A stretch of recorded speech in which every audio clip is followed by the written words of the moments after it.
څه دې نوم دی او د کوم ځای؟ رحمان الله مې نوم دی، د رزوړ یم. د رزړې؟ رزړو کې څومره وخت نه ژوند کوئ؟ یاره تقریبا 48 سال کېږي چې راغلی یو دلته. د کوم ځای نه؟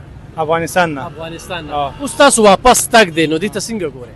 والله ډېر خفه وو، بس دلته پیدا شوي وو او کاروبار هم دلته دی، روزګار هم دلته دی. پوه شوې ځکه چې افغانستان کې به اوس موږ چې ځو روزګار نشته، اورې ورې کې ډېره سخته ده او واړه ماشومان دي دلته موږ سره لاره کې ډېر سختۍ دی.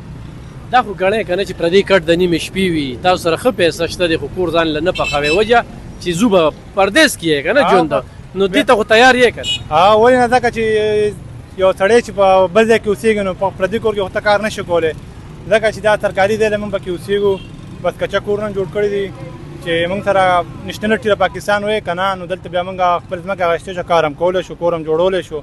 ځکه چې بل ملک یو وخت تېر کړي نو 15 کاله 15 کاله تېر کړي نشنلټي ورکوي. دلته افغان مهاجرین ته اوس نشنلټي نه ورکوي، ځکه چې دلته خو افغان مهاجرین په کار کې دا تلي کي. بل د لاس ګوتې یو شانتې نه وي که نه؟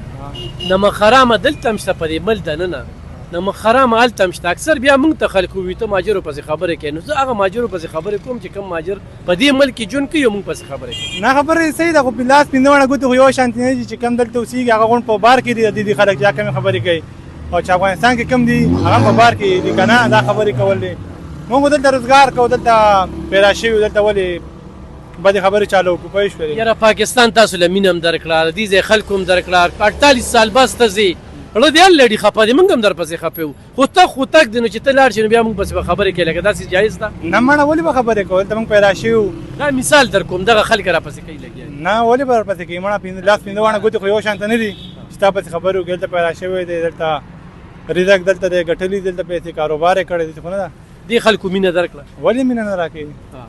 دا عمل ته خوښ؟ ولې مې خوښ نه دی؟ پوه شوې؟ پیدا شوی یم پکې، پر پلار نیکه وطن چې دی بس هغه د افغانستان دی. پوه شولې؟